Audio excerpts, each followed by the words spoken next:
Saya ke Pak Aroman Bobiho. Terima kasih, Pak.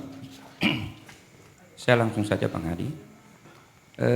Pertama, saya menyoroti dari dua hal. Pertama, objek yang ada dalam video. Objek dalam video ini adalah ada dua orang. Dan yang kedua, apakah ini masuk kategori Undang-Undang ITE? Pertama, saya melihat bahwa ada dua orang dalam video ini yang dalam 44 detik itu. Saya hanya menyoroti dari gestur tubuh mereka. Saya tidak melihat secara jelas tadi, Bang Hadi mungkin bisa diriwayatin ulang gambar video tersebut, tetapi saya melihat ada gerakan tubuh pada saat seseorang memberikan uang itu, dia menengok ke belakang sambil melihat situasi. Ini mungkin akan jadi bagian dari penyidikan ketika kemudian ini menjadi sebuah peristiwa hukum yang dilaporkan kepada pihak berwenang.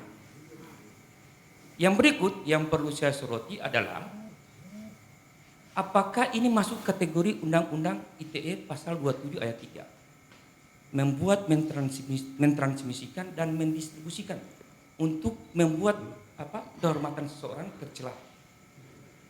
Karena kalau melihat dari video ini ada dua belah pihak, dua orang menjadi objek dan satu orang merupakan perekam.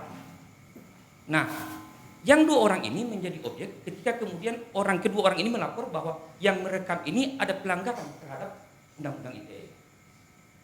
Kehormatan mereka berdua bisa dijadikan dasar bahwa saya dengan orang ini yang ada dalam video ini, saya tidak masuk ke dalam perkaranya Bang Hadi, apa yang menjadi transaksi mereka, tapi secara langsung bahwa hal yang kami lakukan adalah yang ada disampaikan bahwa kami melakukan gratifikasi itu kan asumsi opini publik yang dibentuk pada saat ini.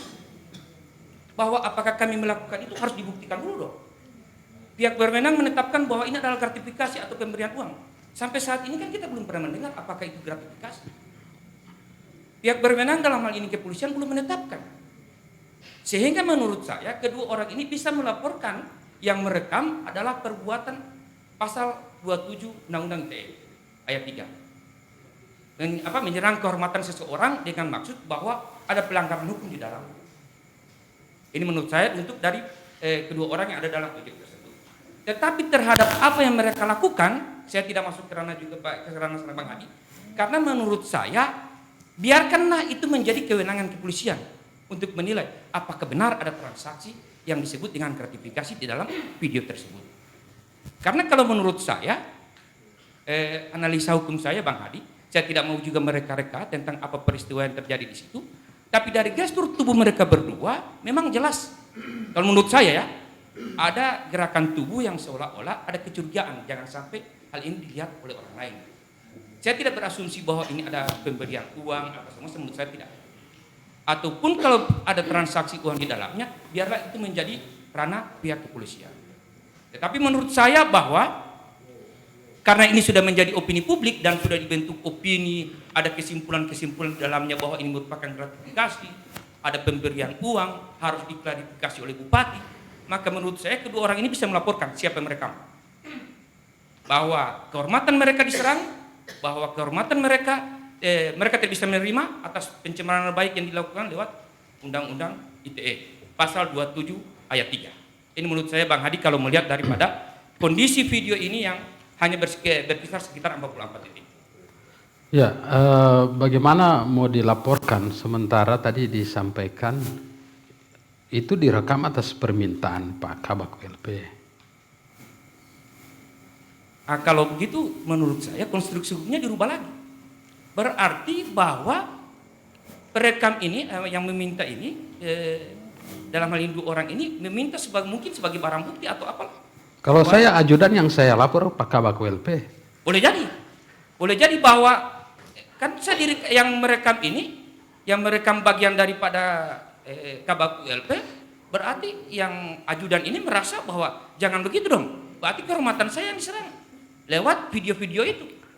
Apalagi yang disampaikan oleh Pak Tojim tadi bahwa ada 3 penggalan video. Ini juga kita lihat bahwa yang kita lihat ini hanya transaksi yang langsung pada video intinya, tetapi ketika kemudian Kabak turun dari mobil, dia menemui orang ini sampai dia pulang, tidak ada dalam video ini, Bang Adi. Mungkin ini penggalan-penggalan yang menurut saya hanya diambil bahwa inilah yang transaksi utama atau video utama sehingga dimunculkan. Kalau begitu menurut saya bahwa ajudan ini atau Sespri ini bisa melapor bahwa kehormatan saya diserang lewat video ini. Kalau menurut saya Bang Adi seperti itu. Ya, tapi kan diproduksi video, tapi juga kan tadi disampaikan bahwa itu hanya pinjam meminjam dan orang yang produksi tidak menyampaikan bahwa ini suap menyuap apa semua, kan cuma di video aja, kemudian tidak ada narasi apapun yang menyudutkan atau merugikan nama baik kedua belah pihak itu. Itu argumen Bang Hadi. Argumen ketika kemudian video ini sudah viral. Kan begitu. Kalau dilaporkan justru menambah kecurigaan orang. Enggak, kalau menurut saya ajudannya yang melapor. Karena dia tidak mengetahui kalau kemudian video ini transaksinya divideokan. Kan yang meminta untuk divideokan adalah Kabag ULP. Kan begitu. Sehingga menurut saya yang harus keberatan adalah ajudan ini. Kenapa saya harus divideokan?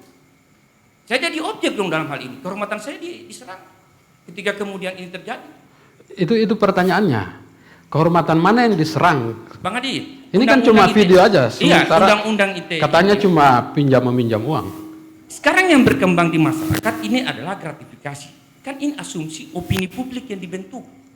Kalau begitu jawab saja, tidak perlu harus dilapor. Jawab aja ini cuma pinjam meminjam. Ya clear kalau melapor justru menimbulkan tambah curiga, kalau berarti clear apa yang disampaikan oleh Pak Tojim bahwa ini pinjam meminjam. Berarti untuk pengusutan lebih lanjut kita berikan kepada penyidik untuk menentukan di mana langkah-langkah selanjutnya. Ya. Itu menurut saya. Baik.